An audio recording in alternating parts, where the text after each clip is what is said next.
So recent polls have really been looking good for Bernie Sanders. What I'm going to do here is I collected a bunch of links over the week of various polls where Bernie is performing well in or somewhat well.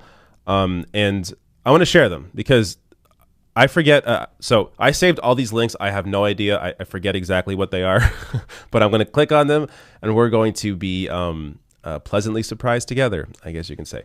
This first one, I already spoiled it for myself since I had to open it up. But here you go. Democratic primary voters under 35 years old via new Quinnipiac poll. Bernie Sanders has 52% of primary voters under 35.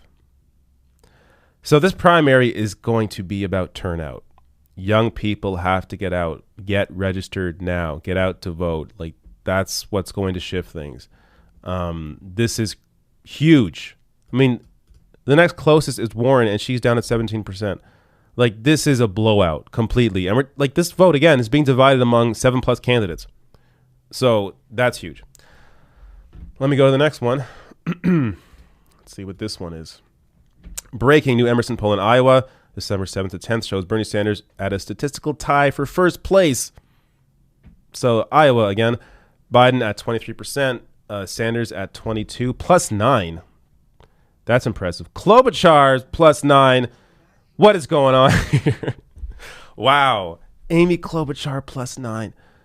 So she clearly took from Elizabeth Warren there.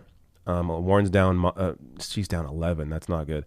Buttigieg plus 2. So Buttigieg has been pouring a ton of money into Iowa. I'm going to guess Klobuchar has as well. So that's why there's some competition there for that state. But this is a good result here for Bernie Sanders.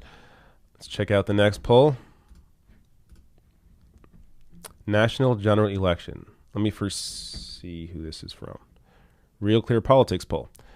Bernie is a plus 12 against Donald Trump. There you go. Biden's also a plus 12 against Donald Trump. Warren's a plus 9. Harris, who's not in the race anymore, plus 6.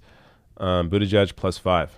So plus 12 is impressive. But again, when it comes to national polls, when it comes to national polls against Trump, I should say, there's less value in those because Hillary Clinton won the popular vote against Donald Trump and still lost the election. So what matters really is state to state to state.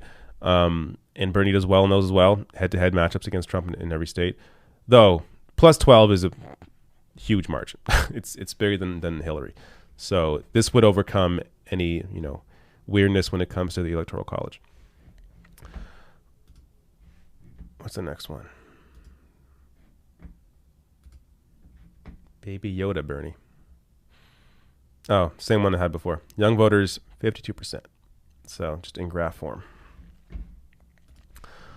What else do we got here? Here we go. This is kind of a wrap-up from Michael Saman. Some of the latest polls from early primary states. Iowa, Bernie tied for first. New Hampshire, Bernie in first. Nevada, Bernie tied for first. South Carolina. I think this is spoiling a future poll that I have coming up. Tied for second. In second. California, Bernie in first. Despite what you'll hear on TV, it's starting to look like Bernie is set to win. All right. And I do think I have a South Carolina poll in here because I remember saving it. Here it is. So that's a big gain for Bernie and a big drop for Joe Biden. So I can't offhand remember like where this has usually been, but in general, Biden has had a huge lead in South Carolina, a lot more than 7 points. And you can see here that Sanders has clearly closed the gap. Biden has dropped. And, to be fair here, so has Warren. Warren has closed the gap as well. So Biden's dropping while Sanders and Warren are gaining. There you go. That's my polling update for the week.